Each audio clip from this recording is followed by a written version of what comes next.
1995년 5월 15일 오후 5시 신혼여행을 위해 필리핀 마닐라 공항에 도착한 신혼부부가 공항 앞으로 나와 택시를 잡았습니다. 26세 신부 지연을 먼저 태우고 남편 현우는 트렁크에서 짐을 꺼내고 있던 중이었습니다. 현우가 짐을 다 싣고 트렁크를 닫는 순간 택시가 갑자기 시동을 켜며 출발했습니다. 뒷좌석에는 26세 신부 지연이 혼자 앉아 있었고 현우가 필사적으로 택시를 쫓아달렸지만 차는 이미 지연을 태우고 어둠 속으로 사라진 후였습니다. 도대체 이들에게 무슨 일이 벌어진 것일까요? 어메이징 미스터리 지금 시작합니다. 사건이 시작되기 하루 전인 5월 14일 김포공항 국제선 정사에서 한 쌍의 신혼부부가 출국 수속을 밟고 있었습니다.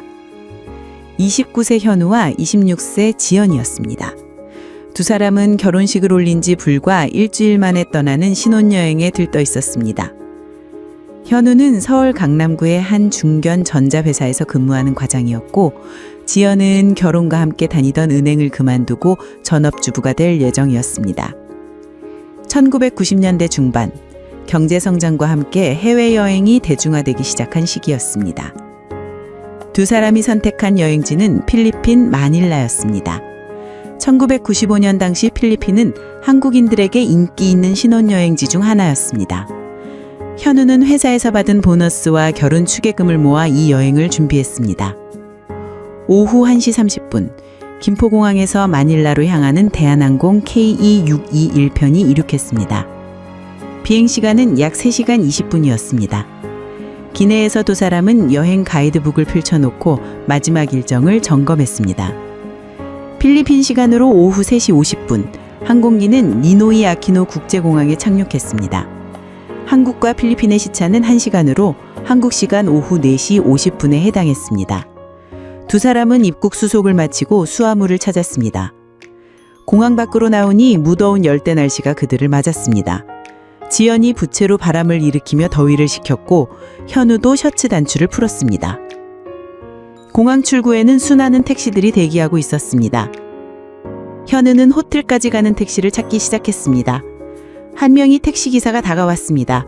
40대 초반으로 보이는 남성이었습니다. 깔끔한 차림에 영어를 할 줄 아는 것 같았습니다. 마카티 지역 호텔이요? 현우가 영어로 물었습니다. 네, 1시간 정도 걸려요. 300페소입니다. 기사가 답했습니다. 택시는 비교적 깨끗한 흰색 승용차였습니다. 지연이 뒷좌석에 먼저 올라탔습니다. 기사가 룸미러로 지연을 보며 신혼여행이냐고 물었습니다. 지연이 결혼한 지 일주일 됐다고 영어로 답했습니다. 기사는 축하한다며 필리핀이 아름다운 곳이라고 말했습니다. 현우가 마지막 짐을 트렁크에 놓고 문을 닫으려는 순간이었습니다. 갑자기 택시기사가 시동을 걸고 현우를 태우지 않은 채 출발했습니다. 잠깐만요! 현우가 영어로 소리쳤지만 이미 늦었습니다. 택시는 급격히 출발했고 지연은 뒷좌석에서 놀란 표정으로 창문을 두드리며 소리쳤습니다. 하지만 택시는 멈추지 않았습니다. 현우가 필사적으로 택시를 쫓아 달렸습니다. 하지만 차는 이미 공항도로로 빠져나가고 있었습니다. 현우는 숨이 차서 더 이상 뛸 수 없었습니다. 마닐라 공항 앞 인도에 홀로 서 있는 현우, 손에는 지연의 핸드백만 덩그러니 남아 있었습니다. 현우는 어리둥절했습니다. 무슨 일이 일어난 건지 이해할 수 없었습니다. 혹시 기사가 실수한 거닐까요? 아니면 언어 소통에 문제가 있었던 걸까요? 하지만 시간이 지날수록 불안감이 커졌습니다. 1995년 필리핀은 경제적 어려움으로 인해 범죄율이 높았습니다. 특히 외국인 관광객을 대상으로 한 범죄가 증가하고 있었습니다. 현우는 공항 경찰서를 찾아갔습니다. 다행히 영어를 할 줄 아는 경찰관이 있었습니다. 하지만 택시 번호를 기억하지 못한다고 하자 경찰관들은 난감해했습니다. 관광객 대상 범죄가 종종 있습니다. 하지만 단서가 없으면 찾기 힘들어요. 한 경찰관이 말했습니다. 저녁 7시가 넘어서야 현우는 겨우 마카키 호텔에 도착할 수 있었습니다. 다른 택시를 타고 온 것이었습니다. 프론트 데스크에서 영어로 상황을 설명했습니다. 한국 대사관에 연락해보세요. 그리고 경찰에 정식 신고를 하셔야 합니다. 호텔 매니저가 조언했습니다. 현우는 혼자 호텔방에 앉아 있었습니다. 신혼여행 첫날 밤이 이렇게 될 줄은 꿈에도 몰랐습니다. 지연이 지금 어디에 있는지, 무슨 일을 당하고 있는지 알 수 없었습니다. 그 시각 지연을 태운 택시는 마닐라 시내 복잡한 거리를 빠르게 달리고 있었습니다. 지연은 뒷좌석에서 불안해하며 운전기사에게 계속 말을 걸었지만 기사는 대답하지 않았습니다. 호텔이 맞나요? 어디로 가는 건가요? 지연이 영어로 물었지만 기사는 침묵을 지켰습니다. 택시는 마카티 호텔과는 반대 방향으로 향하고 있었습니다. 지연이 창밖을 보니 점점 후미진 지역으로 들어가고 있었습니다. 시내 중심가의 높은 빌딩들이 사라지고 낡은 건물들이 늘어서 있었습니다. 기사는 룸미러로 지연을 계속 지켜보고 있었습니다. 지연은 뭔가 잘못됐다는 것을 직감했습니다. 차문을 열고 하지만 뒤쪽 문고리가 작동하지 않았습니다. 택시는 마침내 마닐라 외곽의 한적한 지역에 멈췄습니다. 1995년 당시 마닐라 외곽은 가로등도 제대로 없어 밤이 되면 매우 어두웠습니다. 기사가 시동을 끄고 뒤를 돌아봤습니다. 그의 표정은 공항에서 보았던 친절한 모습과는 완전히 달랐습니다. 차가운 눈빛이었습니다. 한 명의 남자가 어둠 속에서 나타나 택시에 접근했습니다. 그는 기사와 타갈로그어로 짧게 대화를 나누었습니다. 지연은 그들의 말을 이해할 수 없었지만 분위기가 심상치 않다는 것을 알 수 있었습니다. 남자들은 지연을 억지로 끌어내 근처 작은 집으로 데려갔습니다. 그곳은 외딴 지역에 있는 낡은 단층 집이었습니다. 집 안에는 이미 다른 사람들이 있었습니다. 20대로 보이는 다른 나라 여정 2명이 구석에 앉아 있었고 그녀들도 같은 방식으로 납치된 것 같았습니다. 지연은 그제서야 상황을 완전히 이해했습니다. 이들은 인신매매 조직이었습니다. 1990년대 중반 동남아시아에서는 경제난으로 인해 외국인 관광객을 대상으로 한 인신매매 범죄가 은밀히 증가하고 있었습니다. 그들은 지연을 작은 방에 가두었습니다. 창문에는 찰장이 있었고 문은 밖에서 잠겨졌습니다. 지연은 공포에 떨었지만 침착함을 유지하려 노력했습니다. 살아서 현우에게 돌아가야 했습니다. 5월 16일 새벽 6시. 현우는 잠들지 못한 채로 호텔 침대에 앉아 있었습니다. 지연의 핸드백을 열어보니 현금, 화장품, 여행 일정표가 들어 있었습니다. 여권은 지연이 몸에 지니고 다녔습니다. 그 중에서 지연이 항상 가지고 다니던 작은 다이어리가 눈에 띄었습니다. 마지막 페이지에는 이번 여행에 대한 기대감이 적혀 있었습니다. 현우와 함께하는 첫 번째 해외여행, 정말 설레고 행복해. 현우는 참았던 눈물이 터져나왔습니다. 오전 7시 현우는 호텔 조식도 거르고 한국 대사관으로 향했습니다. 마카티 지역에 있는 대사관까지는 택시로 20분 거리였습니다. 1990 대사관이 유일한 공식적 도움 창구였습니다. 대사관이 문을 열자마자 현우는 영사과를 찾아갔습니다. 담당 직원에게 상황을 자세히 설명했습니다. 즉시 필리핀 경찰에 정식 신고를 하겠습니다. 그리고 수색에 협조를 요청하겠어요. 영사가 말했습니다. 빨리 찾을 수 있을까요? 현우가 절박하게 물었습니다. 영사의 표정이 무거워졌습니다. 솔직히 말씀드리면 이런 사건이 종종 있습니다. 대부분 인신매매 목적이에요. 해외로 팔려가기 전에 찾아야 합니다. 현우는 가슴이 막막했습니다. 인신매매라는 단어가 그의 머릿속을 맴돌았습니다. 대사관에서 필리핀 경찰에 연락했고 오후에 현우는 마닐라 경찰서를 방문했습니다. 통역관과 함께 정식 신고서를 작성했습니다. 택시기사의 인상착의를 자세히 말씀해주세요. 경찰관이 물었습니다. 현우는 기억나는 대로 설명했습니다. 40대 초반, 깔끔한 차림, 영어 가능, 흰색 택시. 하지만 번호판은 기억하지 못했습니다. 마닐라에는 수천 대의 택시가 있습니다. 번호판 없이는 찾기 어려워요. 경찰관이 말했습니다. 그 시각 지연은 납치범들의 운신처에서 첫날 밤을 보내고 있었습니다. 좁은 방에 갇혀 있었지만 다행히 음식과 물은 제공받고 있었습니다. 납치범들은 총 4명이었습니다. 택시기사였던 40대 남성이 리더벽이었고 나머지 3명은 20대 후반의 젊은 남성들이었습니다. 이들은 체계적으로 조직된 인신매매 단이었습니다. 내일 배로 보낼 예정이야. 리더가 부하들에게 타갈로그어로 말했습니다. 지연은 그들의 말을 이해할 수 없었지만 분위기가 심상치 않다는 것을 알 수 있었습니다. 함께 갇힌 다른 여성들의 표정이 절망적이었습니다. 한편 현우는 공항 주변 택시 정류장을 직접 돌아다니며 수소문을 하기 시작했습니다. 경찰의 수사만으로는 한계가 있다고 생각했기 때문입니다.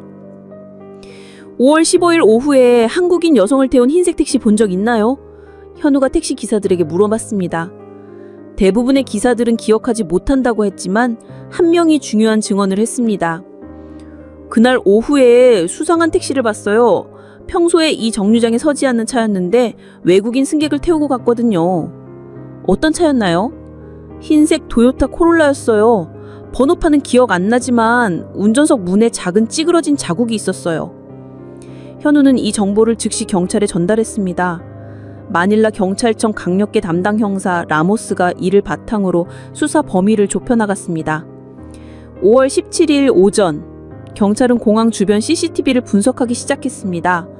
1995년 당시 CCTV는 지금처럼 고화질이 아니었고 개수도 제한적이었지만 공항 같은 주요 시설에는 설치되어 있었습니다.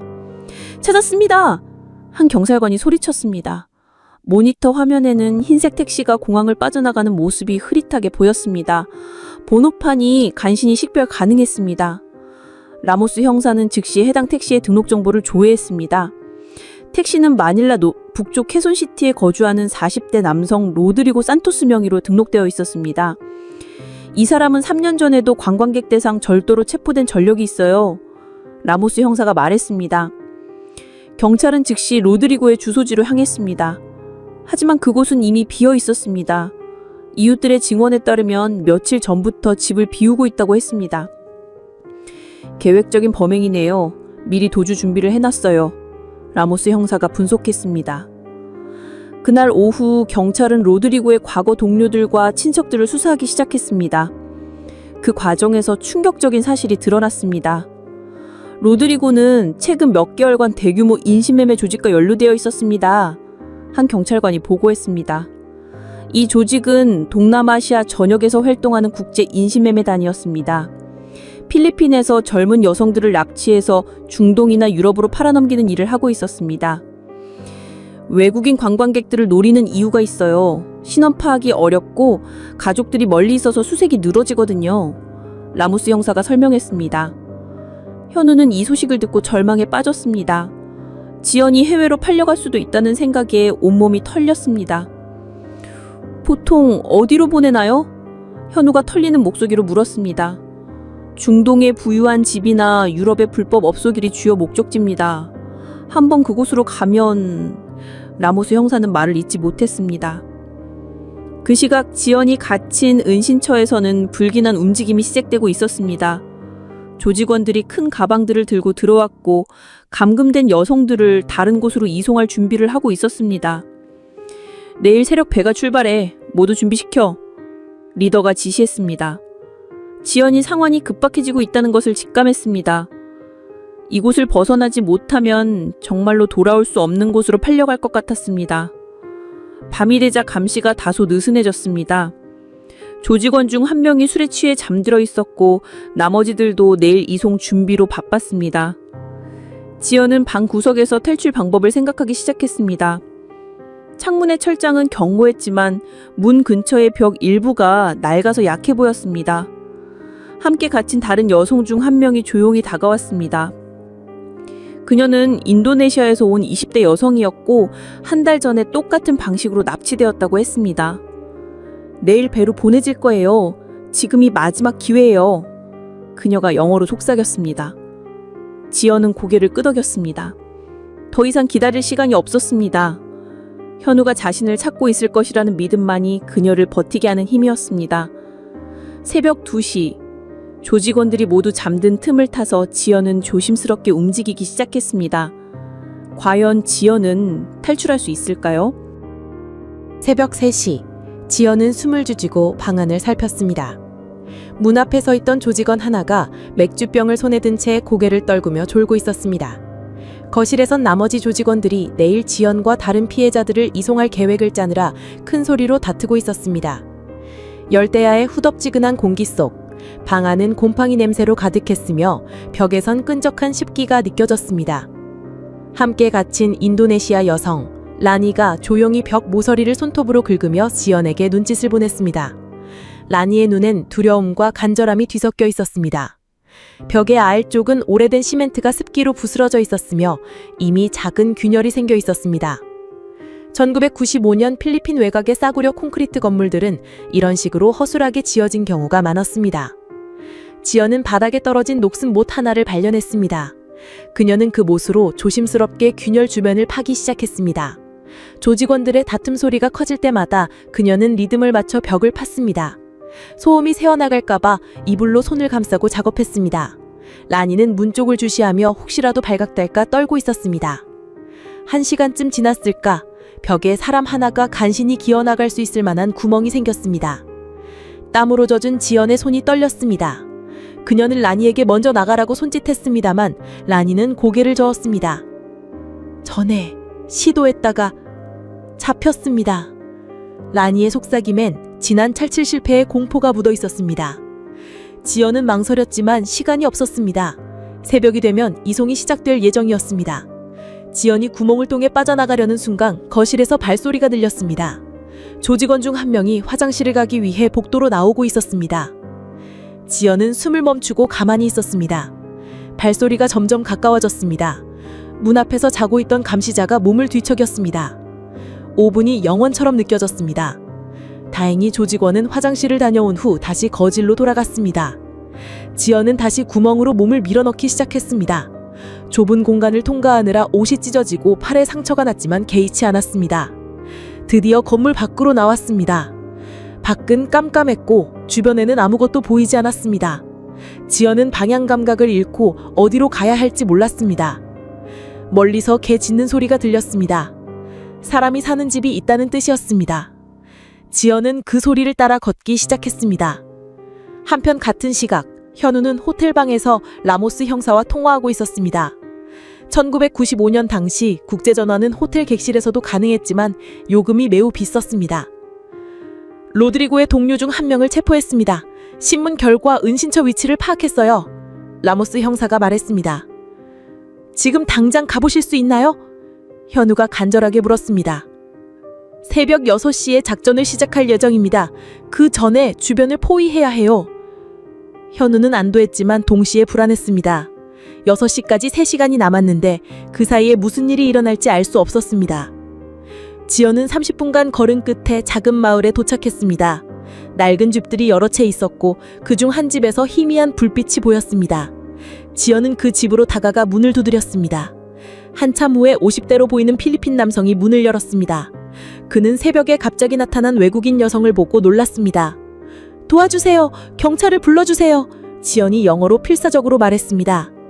영어를 할 줄 모르는 남성은 지연의 상처투성이인 모습과 찢어진 옷을 보고 상황을 이해했습니다. 그는 지연을 집 안으로 들여보내고 아내를 깨웠습니다. 집 안에는 1995년 당시 필리핀 시골에서 흔히 볼 수 있는 오래된 가전제품들이 있었습니다. 특히 큰 브라운관 텔레비전과 벽에 걸린 유선전화가 눈에 띄었습니다. 남성이 경찰에 즉시 전화했습니다. 하지만 전화를 걸어보니 새벽 시간이라 당직자만 있었고 영어를 할 줄 아는 경찰관은 아침에야 출근한다고 했습니다. 그때 갑자기 멀리서 찻소리가 들렸습니다. 지연은 몸이 굳었습니다. 조직원들이 자신을 쫓아온 것 같았습니다. 뒷문으로 나가세요. 남성이 급하게 말했습니다. 지연은 뒷문으로 나가 집 뒤편 숲으로 숨었습니다. 얼마 후 앞마당에서 거친 목소리들이 들렸습니다. 조직원들이 이 집을 수색하고 있었습니다. 외국인 여자 봤어? 한 조직원이 집주인에게 물었습니다. 못 봤어요. 집주인이 대답했습니다. 조직원들은 집안을 뒤지고 주변을 수색했지만 지연을 찾지 못했습니다. 30분 후 그들은 다른 곳으로 향했습니다. 지연은 숲에서 1시간을 더 숨어 있다가 조심스럽게 집으로 돌아왔습니다. 집주인 부부는 여전히 깨어 있으면서 그녀를 기다리고 있었습니다. 이제 안전해요. 아침이 되면 경찰서에 데려다 드릴게요. 집주인이 말이 통하지 않는 지연에게 손짓발짓으로 말했습니다. 새벽 5시, 마닐라 경찰서에서는 급박한 상황이 벌어지고 있었습니다. 라모스 형사가 이끄는 특수부대가 내일 새로운 은신처로 향할 준비를 하고 있었습니다. 무장한 조직원들이 있을 수 있으니 조심하세요. 라모스 형사가 팀원들에게 지시했습니다. 현우도 경찰을 따라 현장 근처까지 동행했습니다. 1995년 당시 이런 작전에 피해자 가족이 동행하는 일이 종종 있었습니다. 새벽 6시 정각, 경찰 특수부대가 은신처를 포위했습니다. 확성기를 통해 항복을 요구했지만 응답이 없었습니다. 돌입 명령이 떨어지고 경찰들이 건물로 진입했습니다. 하지만 놀랍게도 건물은 거의 비어 있었습니다. 늦었어요. 이미 다른 곳으로 이동한 것 같습니다. 한 경찰관이 보고했습니다. 방 안에서는 지연이 뚫고 나간 구멍이 발견되었고 바닥에는 지연의 것으로 보이는 머리핀이 떨어져 있었습니다. 부인이 탈출하신 것 같습니다. 라모스 형사가 소리쳤습니다. 현우는 희망과 불안이 교차하는 복잡한 감정을 느꼈습니다. 지연이 살아있다는 것은 확실해졌지만 지금 어디 있는지는 알 수 없었습니다. 경찰은 즉시 주변 지역 수색을 시작했습니다. 반경 3km 내의 모든 민가를 조사하기로 했습니다. 그 시각 지연은 집주인의 오래된 지프를 타고 가장 가까운 경찰서로 향하고 있었습니다. 1995년 필리핀 시골 지역의 도로는 포장이 잘 되어 있지 하다 차가 심하게 흔들렸습니다. 거의 다 왔어요. 저기 경찰서가 보여요. 집주인이 말했습니다. 지연은 마침내 안전한 곳에 도착한다는 안도감에 눈물이 났습니다. 이제 현우에게 돌아갈 수 있을 것 같았습니다. 오전 8시 30분, 지연을 태운 지프가 바랑가이 경찰서 앞에 멈췄습니다. 바랑가이는 필리핀의 최소 행정구역으로 작은 경찰서가 있었습니다. 경찰서는 작고 낡았지만 지연에게는 천국 같았습니다. 경찰관들은 상처투성이인 외국인 여성을 보고 즉시 응급처치를 해줬습니다. 무슨 일이 있었나요? 영어를 할 줄 아는 경찰관이 물었습니다. 지연은 지난 이틀간의 일을 자세히 설명했습니다. 공항에서의 납치, 은신처에서의 감금, 그리고 극적인 탈출. 경찰관은 즉시 마닐라 경찰서에 연락했습니다. 라모스 형사는 지연이 안전하다는 소식을 듣고 안도했습니다. 지금 바로 그쪽으로 향하겠습니다. 그리고 남편분도 데려오겠어요. 라모스 형사가 말했습니다. 지연은 드디어 현우를 제외할 수 있다는 생각에 가슴이 벅찼습니다. 악몽 같았던 이틀간의 일이 끝나가고 있었습니다. 현우는 라모스 형사와 함께 바랑가이 경찰서로 향하는 경찰차 안에 있었습니다. 1995년 필리핀의 도로 사정은 좋지 않아 마닐라에서 외곽까지 1시간 이상 걸렸습니다. 현우는 차창 밖을 바라보며 지연이 정말 무사한지 확신하지 못했습니다. 부인이 직접 전화로 상황을 설명했어요. 목소리도 또렷했고요. 라모스 형사가 현우를 안심시켰습니다. 그 시각 바랑가이 경찰서에서는 지연이 간단한 치료를 받고 있었습니다. 팔과 다리의 상처에 소독약을 바르고 붕대를 감았습니다. 1995년 당시 시골 경찰서의 의료시설은 매우 기초적이었지만 응급처치는 가능했습니다. 지연은 경찰관에게 인신매매 조직에 대한 상세한 정보를 제공했습니다. 은신처의 위치, 조직원들의 인상착의, 그리고 다른 피해자들에 대한 정보까지. 함께 갇혀있던 여성들이 더 있어요. 인도네시아 여성 1명과 태국 여성 1명이요. 지연이 말했습니다. 경찰관은 즉시 이 정보를 마닐라 본청에 전달했습니다. 다른 피해자들도 구출해야 했습니다. 현우를 태운 경찰차가 바랑가이 경찰서에 도착했습니다. 현우는 차에서 내리자마자 경찰서로 뛰어들어갔습니다. 지연이 의자에 앉아 붕대를 감은 채 있는 모습을 보는 순간 현우는 눈물을 터뜨렸습니다. 지연도 현우를 보자 일어나 달려갔습니다. 두 사람은 서로를 끌어안고 한참을 울었습니다. 48시간이라는 시간이 영원처럼 길게 느껴졌습니다. 정말 무서웠어요. 지연이 현우의 품에서 말했습니다. 이제 괜찮아. 다 끝났어. 현우가 지연의 머리를 쓰다듬었습니다. 라모스 형사가 다가왔습니다. 부인의 증언 덕분에 조직의 전체 구조를 파악할 수 있게 됐습니다. 이제 본격적인 소탕 작전을 시작하겠습니다. 하지만 상황은 예상보다 복잡했습니다. 조직원들이 지연의 탈출을 알고 즉시 닿은 은신처로 이동했기 때문입니다. 경찰은 그들의 새로운 위치를 찾아야 했습니다. 조직의 리더 로드리고는 아직 체포되지 않았어요. 그가 검거되지 않으면 이런 일이 계속 반복될 겁니다. 라모스 형사가 설명했습니다. 이때 경찰서로 급한 전화가 걸려왔습니다. 마닐라 항구에서 수상한 선박이 발견됐다는 내용이었습니다. 인신매매 조직이 피해자들을 해외로 이송하려던 배로 추정됩니다.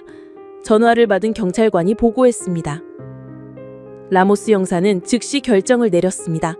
지금 당장 항구로 가야 해요. 다른 피해자들이 그 배에 있을 가능성이 높습니다. 오전 11시, 일행은 마닐라 항구로 향했습니다. 1995년 마닐라 항구는 동남아시아의 주요 관문 중 하나였지만 보안은 지금만큼 철저하지 않았습니다. 항구에 도착하자 긴장감이 감돌았습니다. 경찰 특수부대가 이미 의심스러운 화물선을 포위하고 있었습니다. 배 이름은 마리아 델 마르였고 파나마 국적으로 등록되어 있었습니다. 선장과 승무원들이 협조를 거부하고 있어요. 수색영장 없이는 배에 오를 수 없다고 합니다. 현장 지휘관이 보고했습니다. 하지만 라모스 영사에게는 다른 계획이 있었습니다. 지연이 직접 목격한 피해자들이 그 배에 있다면 긴급 상황으로 간주할 수 있었습니다. 인명 구조 상황입니다. 지금 당장 승선하겠습니다. 라모스 영사가 선언했습니다. 경찰 특수부대가 배로 돌입했습니다. 선원들은 저항했지만 무력으로 제압됐습니다. 배 안에서 충격적인 발견이 있었습니다. 화물칸 깊숙한 곳에 임시로 만들어진 감금실에서 7명의 여성이 발견된 것입니다. 그 중에는 지연이 증언한 인도네시아 여성과 태국 여성 1명도 있었습니다. 모두 살아있어요! 한 경찰관이 소리쳤습니다. 피해자들은 모두 극도로 쇠약해진 상태였지만 생명에는 지장이 없었습니다. 이들은 즉시 병원으로 이송됐습니다. 하지만 가장 중요한 로드리곰은 배에 없었습니다. 선원들의 증언에 따르면 어젯밤 늦게 다른 배로 갈아탔다고 했습니다. 놓쳤습니다. 라모스 영사가 아쉬워했습니다. 그때 갑자기 항구 반대편에서 폭발음이 들려왔습니다. 검은 연기가 치솟고 있었습니다. 저쪽에서 화재가 발생했어요. 누군가 소리쳤습니다.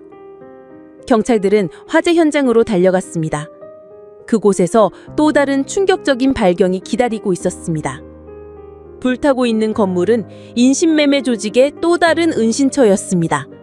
그리고 그 현장에서 로드리고가 화상을 입은 채 체포됐습니다. 내부 권력 다툼으로 보입니다. 조직에 내서 배신이 일어난 것 같아요. 라모스 영사가 분석했습니다.